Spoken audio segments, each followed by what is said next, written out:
اور ہم مل کر ان کی طرف کوشش شروع کر سکیں۔ ڈاکٹر صاحب آپ کے بھی جوائن کرنے سے پہلے امتیاز گل صاحب میرے ساتھ ہیں، تو وہ بات کر رہے تھے کہ پاکستان اور امریکہ کے درمیان، اگر میں صحیح آپ کو انٹرپریٹ کر سکوں تو ایک اسٹریٹجک ڈائیورجنس ہے جس کی وجہ سے ان کی کچھ ڈیمانڈز ہیں جو شاید ہم پوری نہ کر سکیں۔ آپ کس حد تک آپٹمسٹک ہیں کہ یہ جو روابط ہیں یہ کچھ ٹھہراؤ، تعلقات میں کچھ ٹھہراؤ لانے میں کامیاب ہو جائیں گے؟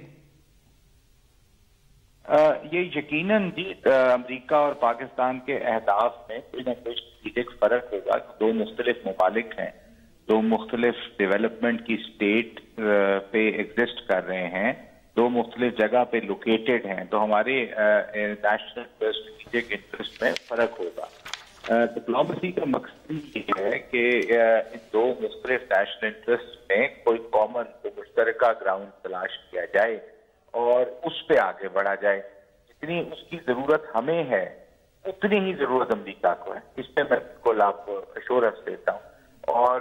اگر وہ بھی یہ چاہتے ہیں اور ہم بھی یہ چاہتے ہیں تو ضرور مل جائے گی کوئی نہ کوئی مشترکہ چیز جس پہ آگے بڑھ سکے۔ اچھا جی، پاکستان کی طرف سے جو میسیجنگ ہو رہی ہے، جو میں سمجھ رہا ہوں، وہ ایک کنسسٹنٹ ہے کہ جی ہم، جیسے ابھی آپ نے بھی اس چیز کا اعادہ کیا کہ ہم تعلقات کو جاری رکھنا چاہ رہے ہیں۔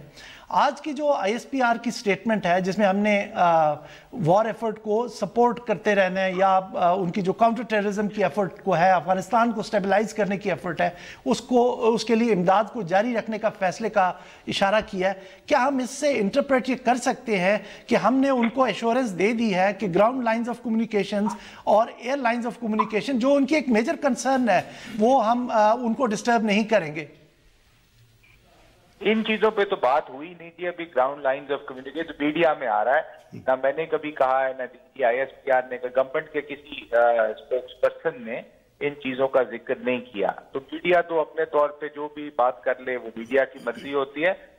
ہم نے یقیناً یہ امریکہ کو باور کرایا ہے اور کرا رہے ہیں کہ ہمارے جو میجر ایشوز ہیں جس میں افغان مہاجرین کی واپسی کا ایشو ہے، نمبر 2 پہ جو ڈرگ پروڈکشن اور پاپی کلٹیویشن افغانستان میں رائز کر رہی ہے اور بڑی تیزی سے کر رہی ہے، انڈیپینڈنٹ رپورٹس ہیں، اس سے ہمیں بڑی پریشانی ہے کیونکہ وہ وار اکانومی کو بھی سسٹین کر رہی ہے۔ اور آخر میں جو حملے پاکستان میں افغانستان سائڈ سے ہو رہے ہیں، جس میں یہ کوئٹہ کا 2 دن پہلے کا اٹیک بھی شامل ہے، اور آخر تک کے جو ہینڈلرز ہیں وہاں تک they have been traced back to Afghanistan میں سے اوریجنیٹ کر رہے ہیں، ہمارے لیے یہ بڑی پریشانی اور کنسرن کا باعث ہے۔ تو آگے چلنے کے لیے ان چیزوں کو ایڈریس کرنا پڑے گا، یہ ہماری کنٹینشن ہے۔ جو امریکہ کی ریکوائرمنٹس ہیں یا جو امریکہ کی خواہشات ہیں وہ آج Washington post, new York Times وغیرہ میں کافی تفصیل سے پڑھ چکے ہیں۔ ڈاکٹر فیصل صاحب بہت بہت شکریہ ہمارے پروگرام میں شرکت کرنے کا۔ اچھا امتیاز صاحب، یہ ابھی جو ہم اگر اپنا جائیں آئی ایس پی آر کی سٹیٹمنٹ کی طرف، تو اگر اس میں اگر دیکھیں تو ایک پازیٹیو سا ایک آپ کو ایک مطلب سپن دیا جا رہا ہے۔ ہم کیا سمجھیں کہ ہم جو میٹس کی بعد سٹیٹمنٹ آئی تھی، میٹس کی وزٹ کے بعد جو ان کے ڈیفنس سیکرٹری ہیں، اس میں بھی اسی طرح کی بات کی گئی تھی کہ ہم ان کی جو کنسرنز ہیں سینکچوریز کے بارے میں ان کو دیکھیں گے۔ آج بھی اسی طرح کی بات کی گئی کہ ہمیں ان کا ادراک ہے۔ تو کیا یہ ہم اولیو برانچ آفر کر رہے ہیں امریکہ کو؟ دیکھیے، اس میں اولیو برانچ کا تو میرا خیال ہے مسئلہ نہیں رہا ہے۔ ہمیں یہاں پہ شاید پہلے سے کہیں زیادہ کلیئرٹی پیدا ہوئی ہے پاکستان کے اندر، اور اس امر کا احساس زیادہ شدت سے ابھی ہوا ہے کہ پاکستان جو مرضی کر لے، امریکہ نے اپنے کچھ اسٹریٹجک اہداف مقرر کیے ہوئے ہیں اس علاقے کے لیے بھارت کے ساتھ مل کے، ان اہداف سے امریکہ نے نہیں ہٹنا۔ اور مجھے امید ہے کہ ہمارے عسکری قیادت اور سیاسی قیادت اس بات سے بخوبی آگاہ ہے، اور آئندہ جو پالیسی ہے وہ بھی انہی امریکہ کے انہی اسٹریٹجک اہداف کو سامنے رکھ کے طے کیے جائیں گے۔ ناظرین، ابھی ہم ایک چھوٹی سی بریک کرتے ہیں، اور جب بریک سے واپس آئیں گے تو پاک امریکہ تعلقات پر ہم بات جاری رکھیں گے۔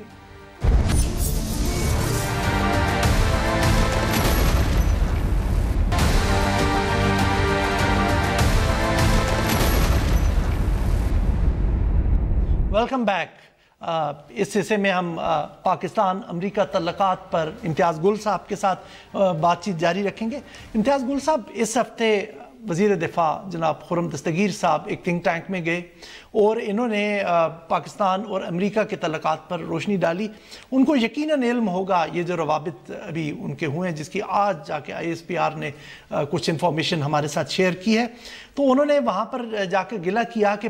صدر ٹرمپ نے اسٹریٹجک ڈائیلاگ پاکستان کے ساتھ سسپینڈ کر رکھا ہے، اور پاکستان کو ان کو چاہیے کہ پاکستان کے ساتھ ایک کینڈیڈ، ایک بالکل فرینک ڈائیلاگ کرے۔ کیا آپ سمجھتے ہیں کہ وہ اس وقت جو روابط ہوئی ہیں اس سے مطمئن نہیں تھے؟ دیکھیے، بظاہر تو یہی لگتا ہے کہ مطمئن نہیں ہے۔ میرا اپنا یہ خیال ہے کہ پاکستان کو امریکہ کے ساتھ جو اسٹریٹجک ڈائیلاگ ہے تو بہت پہلے معطل کر دینا چاہیے تھا خود ہی، اس لیے آپ تو میرا خیال میں اب پہلے آپ نے ایڈ معطل کرا دی، وہ ہم نے کہا کہ ہم نہیں لینی چاہیے، اب آپ کہہ رہے اسٹریٹجک ڈائیلاگ نہیں، تو پھر کیا ہونا چاہیے؟ لیکن باقی اس کی بنیادی وجہ ہے نا، اگر آپ کے دوسری میز کے دوسری طرف ایک ایسی پارٹی بیٹھی ہوئی ہے جس کو آپ کے مفاد سے قطعاً کوئی سروکار نہیں ہے، جس کو آپ کے مسائل کا علم بھی نہیں ہے یا وہ علم نہیں رکھنا چاہتے ہیں، اور جو مسلسل آپ کو امداد کا نام لے کے دنیا بھر میں بدنام کر رہے ہیں، یہ کہہ کے کہ یہ ملک ڈبل گیم کھیل رہا ہے۔ بھلے ڈبل گیم کھیل رہا ہو، کون سا ملک ڈبل گیم نہیں کھیلتا بین الاقوامی سیاست میں؟ کیا امریکہ اور دوسرے ممالک خود ڈبل گیم نہیں کھیلتے ہیں؟ اب فلسطینیوں کے ساتھ مثال کے طور پہ اسرائیل جو کرتا ہے وہ کیا ڈبل گیم؟ اس پہ خاموشی امریکہ کی، وہ کیا ڈبل گیم نہیں ہے؟ لہٰذا میں یہ سمجھتا ہوں کہ جب تک اب ان کی ٹرمز آف انگیجمنٹ، جس کو کہتے ہیں رولز آف گیم، اثر نو تعین نہ ہو اس کا، اور ٹرانسپیرنٹلی تعین ہو، اور جو ہم تو پوچھنا چاہیں گے اپنی عسکری قیادت سے بھی اور سیاسی قیادت سے بھی کہ اگر آپ کے یہ جو اس وقت رابطے ہیں یہ تو ایک آپریشنل لیول کے رابطے ہیں، کیونکہ مکمل طور پہ تعلقات کبھی بھی منقطع نہیں ہو سکتے، لیکن ضروری ہے کہ اب جو تفصیلات ان کے ساتھ طے کی جائیں وہ قوم کے سامنے، پارلیمان کے سامنے رکھی جائیں اور پوچھا جائے کہ آیا ہمیں یہ کام کرنا چاہیے کہ نہیں۔ مثال کے طور پہ آپ کو علم ہوگا کہ یہاں پہ ڈرون حملے کتنے ہوئے 2008 جنوری کے بعد، جس انداز میں ڈرون حملے ہوئے خاص طور پہ فاٹا کے علاقوں میں، اس کی کہیں مثال نہیں ملتی۔ اور اس کی کیا وجہ تھی کہ اس وقت CIA کا جو سربراہ تھا مائیکل ہیڈن، وہ جنوری 2008 کے شروع میں آئے، یہاں 10 دن رہا، جنرل مشرف کے ساتھ ان کی ملاقاتیں ہوئیں، ISI والوں کے ساتھ ملاقاتیں ہوئیں۔ اس کے نتیجے میں انہوں نے فیصلہ کیا کہ تمام وزیرستان کا علاقہ وہ ان کی نگرانی میں چلا جائے گا، جبکہ باجوڑ، محمد جیسے علاقے تھے اس کی نگرانی پاکستان کی فوج کرے گی۔ اب یہ ایسا معاہدہ تھا جس کی نہ پاکستان کی وزارت خارجہ کو علم تھا، نہ ہمیں بتایا گیا،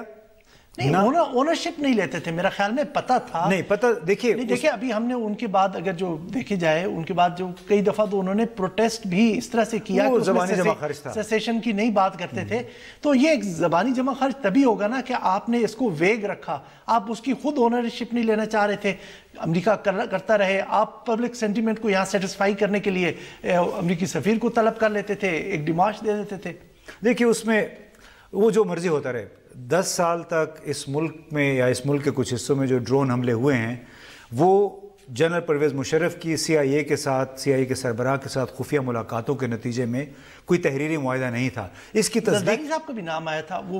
یہ دیکھیے مجھے نہیں معلوم کہ اس میں ذکر تھا کہ زرداری صاحب کا تو دیکھیے جی، زرداری صاحب بیچارے کا تو عمل دخل ہی نہیں تھا وہاں پہ، اور نہ ہی وہ کبھی فاٹا گیا، اگرچہ فاٹا کے انچارج اس وقت کے صدر تھے،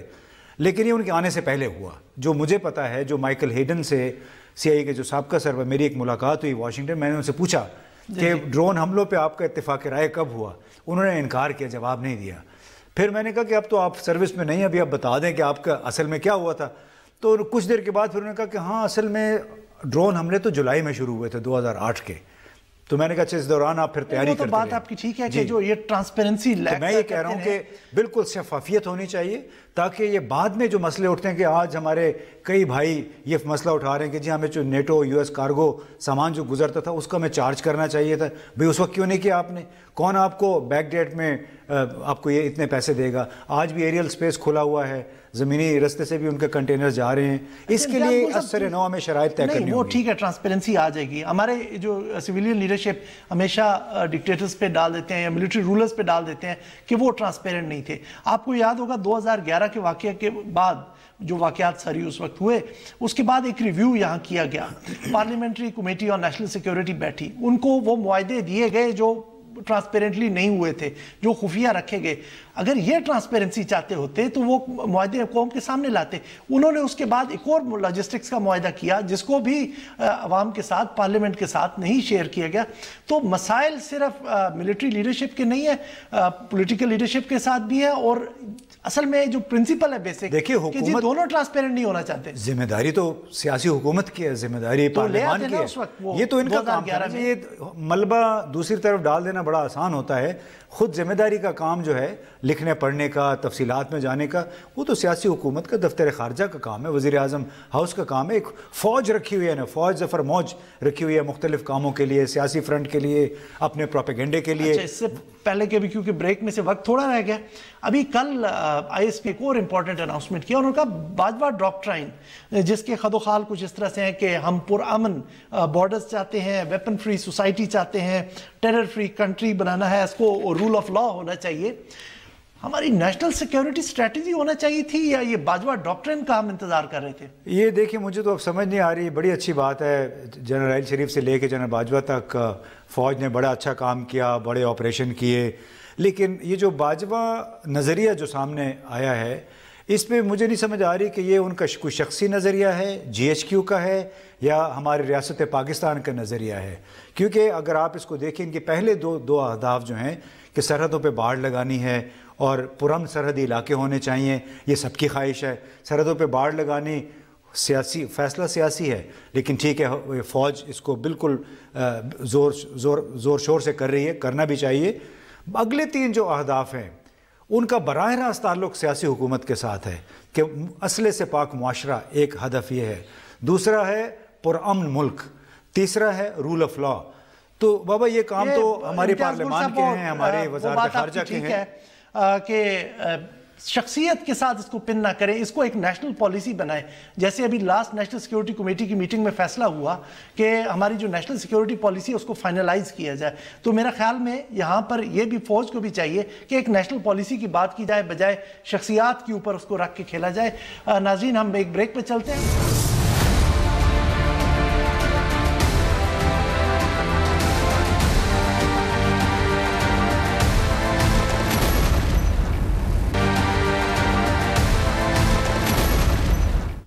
ویلکم بیک۔ میں امتیاز گل صاحب سے پوچھنا چاہوں گا کہ امتیاز گل صاحب، جس سے ہم ابھی باجوہ ڈاکٹرائن کی بات کر رہے تھے اور اس میں آپ نے ذکر کیا کہ کچھ کام کرنے والے ہیں جو سویلین حکومت کو کرنے ہیں، تو وہ کس طرح سے فوج ان پہ کس طرح سے کرے گی یا انشور کرے گی کہ وہ ہوں، تو آپ تھوڑا سا اس پہ تھوڑی سی روشنی ڈالیں۔ دیکھیے بڑی اچھی بات ہے کہ چاہے جنرل عائل شریف تھے یا جنرل باجوہ تھے، ان کے تحت دہشت گردی کے خلاف بڑی زوردار جنگ لڑی گئی ہے۔ امریکہ کے ساتھ ابھی پہلی مرتبہ بڑے 2 ٹوک دبنگ انداز میں بات کی گئی ہے اور اس سے ایک اعتماد جھلکتا ہے۔ لیکن مجھے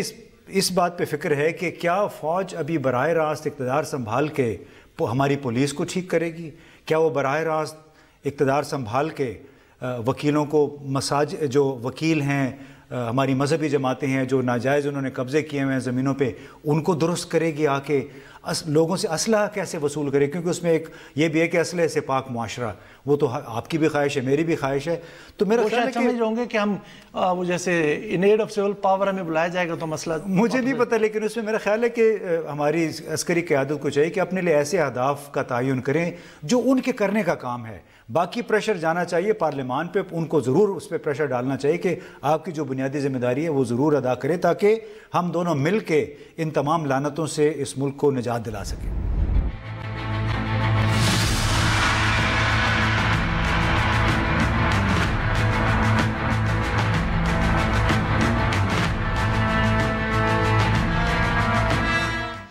ناظرین، زینب چلی گئیں،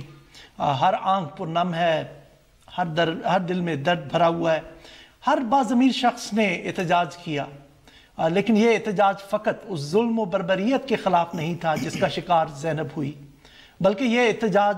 اس حکومت کے خلاف بھی تھا جو ان واقعات کو روکنے میں ناکام رہی۔ اگر ہم پیچھے دیکھیں تو زینب سے پہلے پچھلے سال میں 10 سے 12 بچے اسی طرح کے ظلم کا شکار ہوئے، لیکن ان واقعات کا سدباب نہیں کیا گیا۔ اگر ان میں سے کوئی ایک بھی کیس پکڑ لیا جاتا تو شاید زینب اور کئی بچے آج اس بربریت سے بچ جاتے۔ فوج تو اپنے طور پہ انہوں نے کچھ اس پہ مدد کرنے کی، انویسٹیگیشن میں ہیلپ کرنے کی آفر کی، لیکن ساتھ ہی ساتھ ہم دیکھیں کہ پولیس جو ہے اس میں کچھ انڈیفرنس نظر آ رہا ہے، پولیس میں پرابلمز نظر آ رہے ہیں۔ امتیاز گل صاحب، کیا آپ سمجھتے ہیں کہ اب وقت آ گیا ہے کہ پریزیڈنٹ ٹرمپ کی طرح پاکستان کی عوام بھی فوج کے نام پر ایک ٹویٹ کرے کہ جناب ہم نے پچھلے سال آپ کو 33 ارب روپے ٹیکس ادا کیا اور اس کے جواب میں ہمیں صرف انسیکیورٹی ملی، اب آپ مزید ہمیں بیوقوف نہیں بنا سکیں گے؟ تو یہ کیا آپ سمجھتے ہیں وقت آ گیا؟ اور میں سوچا اس میں آپ کو یہ ایڈ کر دوں کہ ٹرمپ کی ٹویٹ کے بعد پوری ایک حکومت ہل گئی تھی، اور اس میں اگر ہم پاکستانی عوام کی طرف سے میسج آتا ہے تو کیا یہ پاکستانی حکومت کی کان پہ جوں بھی رہیں گی؟ دیکھیے مسئلہ وہ ہے کہ آپ جہاں بھی پتھر اٹھائیں تو آپ کو جو M P A M N A نظر آئے گا، کوئی نہ کوئی جو آرگنائزڈ نیٹ ورکس ہیں ان کے پیچھے ہوتا ہے، جرائم پیشہ جو افراد ہیں ان کی سرپرست کوئی نہ کوئی نکل آتا ہے۔ جو قصور کا معاملہ ہوا ہے اس میں بھی آپ نے دیکھا ہوگا کہ کچھ لوگ ہیں، بلکہ جو قصور میں جو بچوں کے فلمیں بنانے سے متعلق ایک نیٹ ورک تھا، 2015 میں ایک علیحدہ چائلڈ پورنوگرافی کا اسکینڈل آیا تھا، ان کو بھی بچانے میں عملی کردار ایک ہمیں بتایا کہ نون لیگ کے کوئی رکن اسمبلی تھے۔ تو یہ تو اب صرف عوام بیچارے تو ہر وقت پسے ہیں، کام ہے یہ ان لوگوں کا جو عوام کے ووٹ پہ ایوان اقتدار میں آتے ہیں، جن کے ہاتھ کے نیچے یہ پولیس ہے، تمام پولیس کا ادارہ، یعنی چاہے پنجاب ہے، چاہے پروزیکیوشن کو امپروو کرنا تھا، کرمنل جسٹس سسٹم کو امپروو کرنا تھا۔ ظاہر ہے یہ کام کوئی فوج تو نہیں کرنے، یہ کام تو ہمارے پارلیمان کا ہے، ہماری صوبائی اسمبلیوں کا ہے۔ جب تک اس پولیس کو آزاد نہیں کیا جائے گا، اختیار اس کو نہیں دیا جائے گا، اور آپ کو پتہ ہے ہمارے بیچارے عام لوگ کس طرح پولیس کے ہاتھوں لٹتے رہتے ہیں، ذلیل ہوتے رہتے ہیں۔ پولیس کو ایک محافظ کے طور کا دیکھا جانا چاہیے، لیکن ہمارے ہاں لوگ پولیس کو ایک لٹیرے کے طور پہ دیکھتے ہیں، کیونکہ جو ہی گاڑی کو یا موٹر سائیکل کو پولیس والا روکتا ہے وہ سمجھتا ہے کہ اب میری جیب سے 200-400 روپے 1000 روپے نکل جائے گا۔ جس ملک میں اگر پولیس کی یہ صورتحال ہو وہ اس وقت تک درست نہیں ہوگی جب تک وزیر اعلیٰ، وزیر اعظم اس پولیس کو آزاد خود مختار نہیں بنائے گا۔ ہمارے ساتھ اس وقت سماجی کارکن سمر من اللہ ہیں۔ السلام علیکم سمر من اللہ صاحبہ۔ جی وعلیکم السلام۔ اچھا یہ کچھ آپ تھوڑی سی